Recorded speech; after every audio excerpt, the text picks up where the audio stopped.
Muito obrigado, Sr. Presidente. Senhoras e senhores deputados, quero em primeiro lugar cumprimentar o Sr.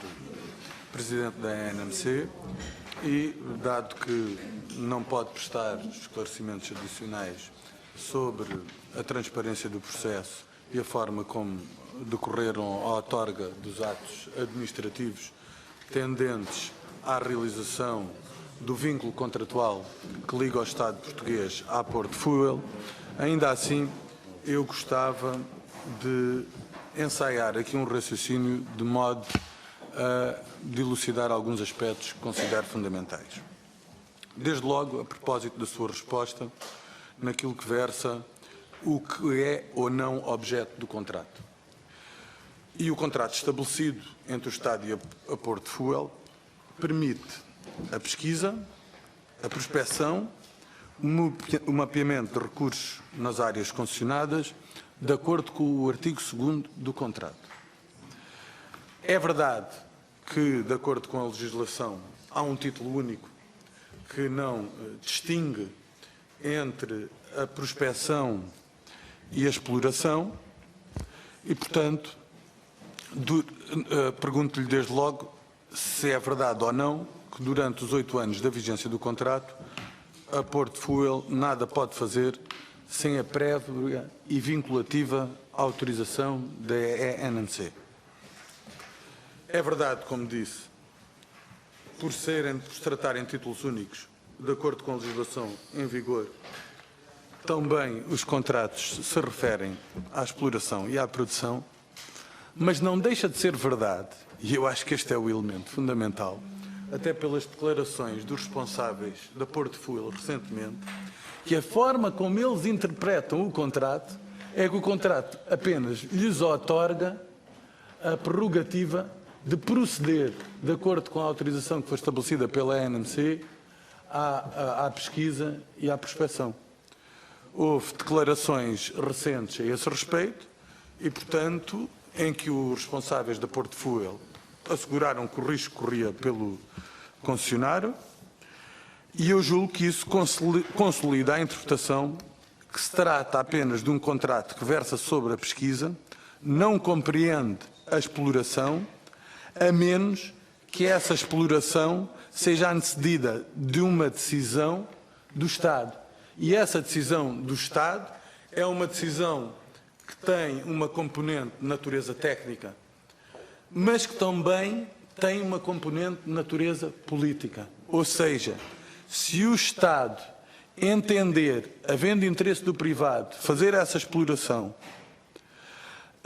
e o Estado não a outorgar, aquilo que se verifica, até pelo reconhecimento público da Porto Fuel, é que não há uma violação de nenhuma legítima expectativa constituída a favor do privado e, por isso, não estão frustradas essas suas ambições. E se não estão frustradas essas suas ambições, a interpretação não é uma tese, é o que disse a Porto Fuel, desculpe lá, Sr. Deputado, é diferente de uma tese.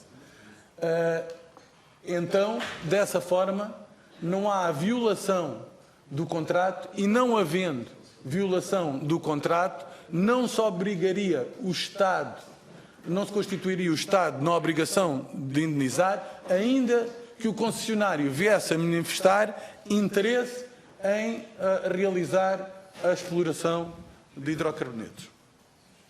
E quero que, obviamente, comente esta minha apreciação. Quanto às questões que se prendem com a execução do contrato, o que eu quero perguntar é o seguinte: no âmbito destes contratos, os concessionários podem ou não recorrer ao fraturamento hidráulico? Se sim, se podem, em que condições? E se não, se essa autorização depende ou não de nova intervenção por parte do Estado e em que condições é que essa intervenção, ou seja, quando digo Estado aqui, incluo obviamente a NMC, podem ou não vir a fazê-lo. Eu acho que isto é absolutamente decisivo porque, como sabe, e eu sei que teve sessões de esclarecimento no Algarve, este processo gerou muita controvérsia. Criou receio, temor, dúvidas. O Sr. Deputado tratou daquilo que entendeu, eu tratarei das matérias que entendo com a liberdade que o Sr. Presidente, me oferece, e com certeza o Sr. Deputado não se atreverá a coartá-lo. E, portanto, aquilo que eu quero dizer é o seguinte, que acho que é outro aspecto que é importante. Disse aqui que não havia outros interessados. Mas ainda que houvesse outros interessados, as questões da negociação direta impedem que esses interessados possam traçar os seus objetivos e apresentar as suas propostas como se tratasse de um concurso. Eu admito um concurso internacional tenha regras mais exigentes, de transparência e de clareza. E subscrevo a tese que o regime deve evoluir para isso. Mas quando há um interessado, como disse, eu tenho dificuldade em compreender que não se possa fazer através de mecanismos de negociação direta. Aliás, como a lei prevê de contratação pública num conjunto de outros aspectos que não se circunscrevem meramente ao mercado de combustíveis e à exploração e pesquisa de hidrocarbonetos. Outra coisa que é importante e que as pessoas põem em dúvida. Põem em dúvida sempre a idoneidade da empresa pelas questões que foram aqui aduzidas.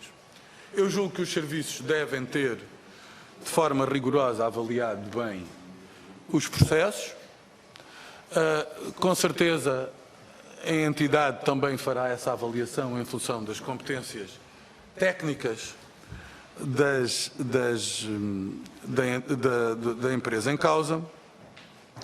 E, portanto, o que me interessa saber agora é que, na boa execução dos contratos, que medidas é que a entidade Nacional de Mercados de Combustíveis está a tomar para assegurar